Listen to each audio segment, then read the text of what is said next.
The menace of terrorism remains to be the single biggest obstacle in upholding the peace and security for the entire South Asia.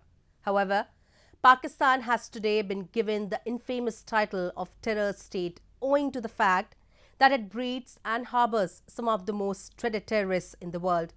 Recently, FSAS, a think tank based in Europe, has held Pakistan accountable for supporting terrorist outfits on its soil and carrying out attacks in South Asian region, especially India. It has also blamed the country's damaged governance for providing an atmosphere to terror organizations to hatch their destructive agendas. A report. Terrorism in all its forms continues to pose a direct threat to security and prosperity of South Asian countries and its people. A large number of terror organizations and militant groups are continuously plaguing the region with their violent activities and constant human rights violations.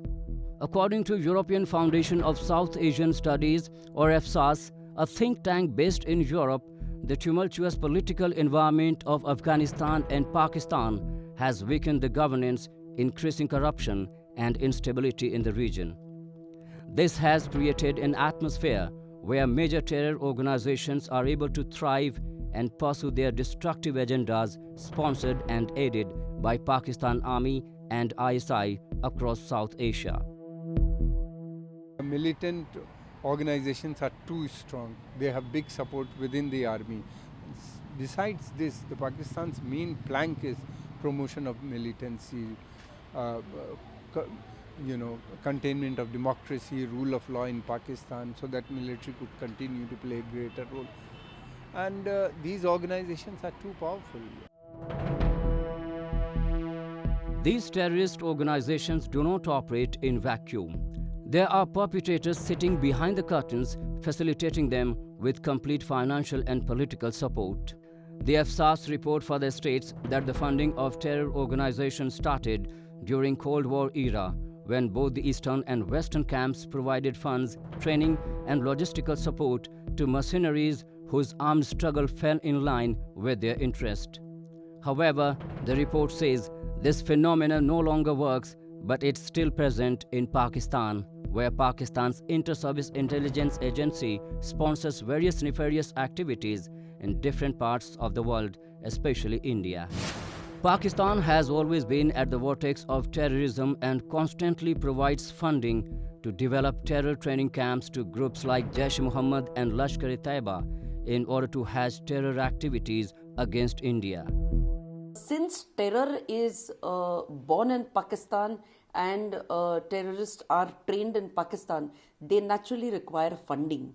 And the terror funding which Pakistan does, in fact, the entire terror funding to Pakistan comes from the Middle East, and the heads of the terrorist organizations, they distribute the money to these terrorists, and in turn they give them the military training and the training which is required to cause terror activities in the country. For decades, Kashmir has been the biggest victim of Pakistan-sponsored terrorism. And one of the gruesome attacks remains the Pulwama attack of 2019 that was conspired in terror launchpads of Jaish-e-Mohammed situated in Pakistan's Balakot. To avenge the attack, which killed 40 personnel of the Central Reserve Police Force in Jammu Kashmir's Pulwama district, the Indian Air Force carried out its preemptive air strikes on Balakot terror training camps of Jaish, which is also known as Front Organization of Pakistan's ISI. Targeting Pakistan's non-uniformed soldiers, India, in an intelligence-led operation, struck the biggest training camp of JEM in Balakot, eliminating a large number of terrorists. We had received intel information that after Pulwama, Jaish-e-Mohammed is planning to have more Fidain attacks on different places in the country. And that is why it was very important to ensure that these terrorists are not successful in crossing the borders, and that we should destroy these terrorists there and then at their place of residing. And that is why this Balakot was very, very strategic, very important. However, Pakistan was not ready to recognize its role in allowing the presence of terrorist camps in Balakot.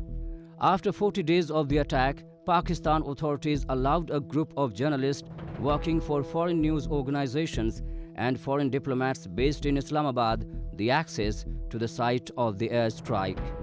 The time taken by Pakistan to give access to the attack site clearly signifies the notorious intentions of Islamabad as it tried to hide or erase important evidences of Balakot attack by not allowing the immediate access to the attack site.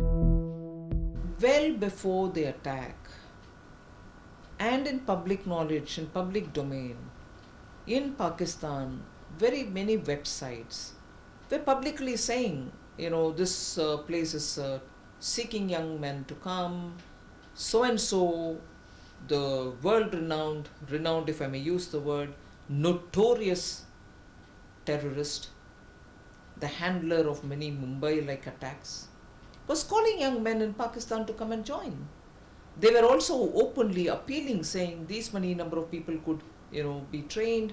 Old trainers were all being called from retirement to come and train and so on. So if you really want to do some homework on it, and somebody went about searching websites, they could probably put a finger on how many people were going to be trained from the 25th of February. In that geolocation? Haji.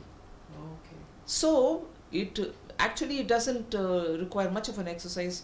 That information you can collect various sources to give you approximate numbers. So the government is not talking about it because we're not talking about it, that's it. But for anybody who's actively following all this, you could probably approximate a number. Although Pakistan repeatedly denies the presence of terrorists in its territory, India has time and again exposed its complicity in aiding and sponsoring terror activities on its soil. And reports of eminent think tank like these of FSAS reek of Pakistan's duplicity.